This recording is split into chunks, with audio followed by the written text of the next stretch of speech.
Greg, it's kind of hard for me to believe that tonight you're going to start, what is this, your 17th year here at Center College? Yeah, it's hard. I mean, to me, it feels like June right now, too. So, just the fact that it's November 15th, November 16th, we're getting ready to play Maryville.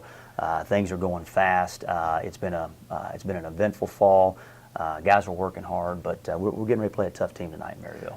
And you're playing without a lot of guys that have been pretty key for you the last few years. I mean, you lost a lot off of last year's team. Yeah, sure did. I mean, obviously, Blake Senna, Tyler Wesley. I mean, I almost feel like the Spanish national coach and when the Gasol brothers retire. I mean, that's kind of what we are right now. They want your size. Exactly, all the size and so much of the defensive ability at the rim. But our guys, our attitude is great. We're connecting well. Our spirit is good. Morale is good. So we're going down there and we're going to find out a lot about ourselves tonight. So are you going to be a guard-oriented team this year with who you have coming back? Have to. We're going to try to play a little bit more in transition, and it's something I've always wanted to do.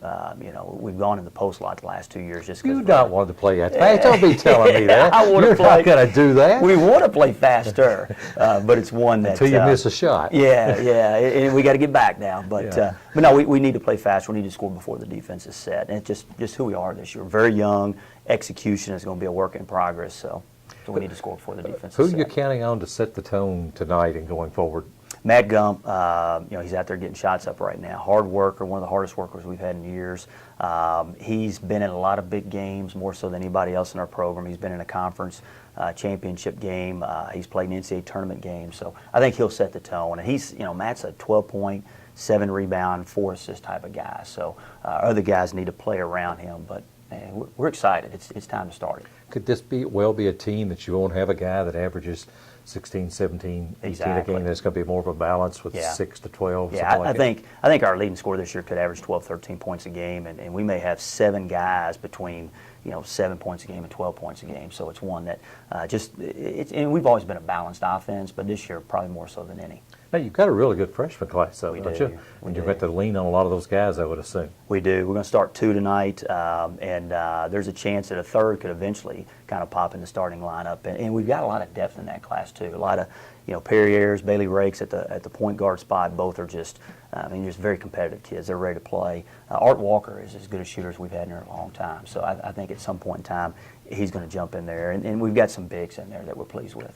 Now, when you talk about as good a shooter, you know a little bit about shooting. You could shoot a little bit when you played here for Coach Bryant, too. I mean, and in all seriousness, you could.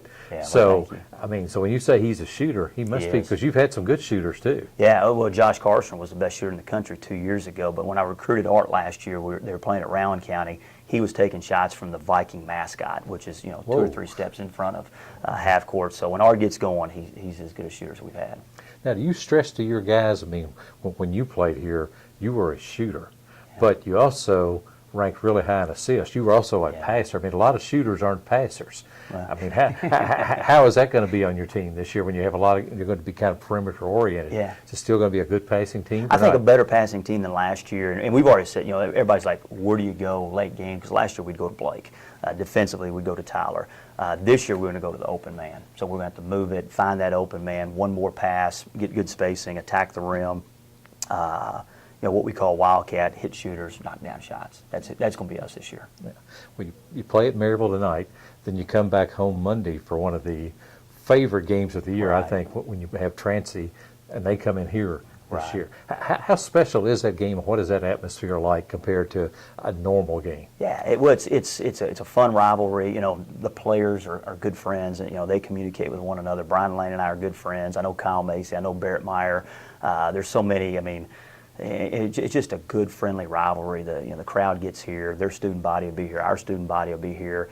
It'll be fun. At the end of the day, shake hands, whoever wins, and play the next game. I believe you're kind of downplaying that. I've been to enough Center Transy games that I don't know friendly rivalries exactly how I would describe it while the game is going on. It gets pretty intense. It could be with the fans and a lot of stuff. I mean, Spencer McKinney, perfect example. I've known Spencer since he's 5 years old, been coming to our camps.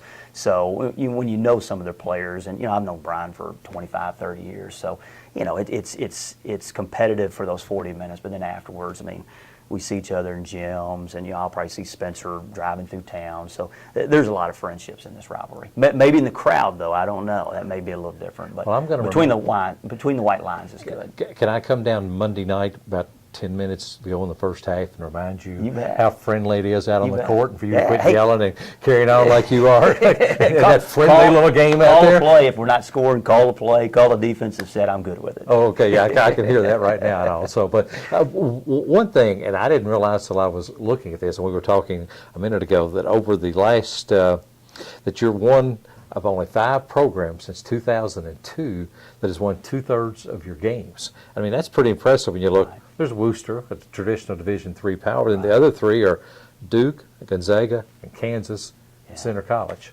Yeah. That's a pretty phenomenal stat.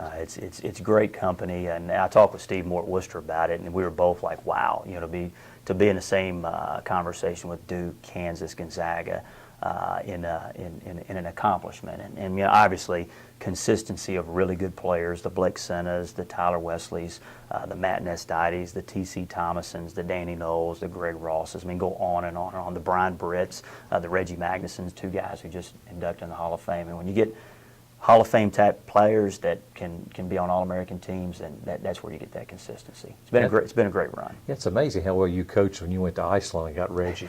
I mean, your coaching ability you really learned something there in Iceland or something, didn't you? Hey man, it's they always say it's not the X's and O's, it's the Jimmies and Joes. Yeah, well, let's hope you got plenty of Jimmys and Joes this year. Amen. Amen. Okay.